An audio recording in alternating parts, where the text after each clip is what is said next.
निघला आणि त्याचं नशीब बी त्याच्या साथ निघलो. मोती के लिए डुबकी लगाई, शंख लगे हात. त्यांनी मोती सापडण्यासाठी समुद्रात डुबकी मारली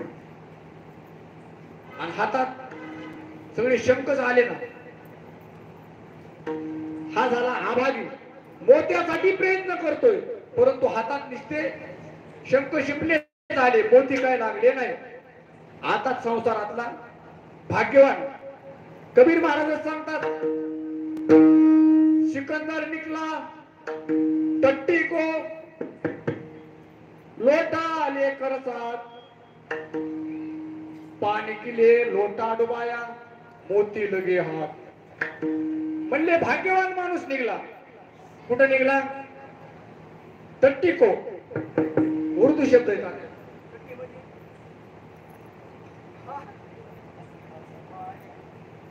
हा, शौचालयाला. आता पहिलं सुद्धा आपल्या काळात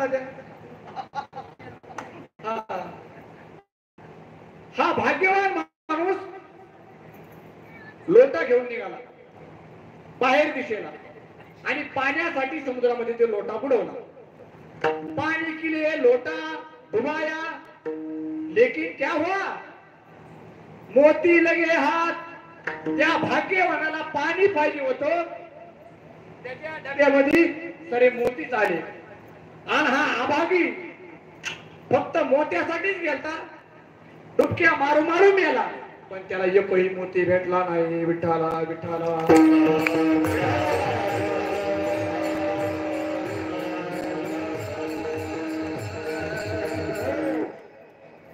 हे झाले संसारातले भाग्यवान आणि अभागी. तसं परमार्थामध्ये संत महात्म्याने अनेक ठिकाणी भाग्याचा उल्लेख केला. अनेक ठिकाणी संत महात्मे म्हणतात, परमार्थ करायला, परमार्थ हा साध्य आणि ते साध्य प्राप्त करण्याकरता साधन जरी भेटलं तरी महाराज त्याला भाग्यवान म्हणतात. भाग्य आले ते मनुष्य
परमार्थ करण्यासाठी साधन भेटलंय. कोणतं साधन भेटलंय? मनुष्य देह. तुका म्हणे भाग्य या नावे म्हणे,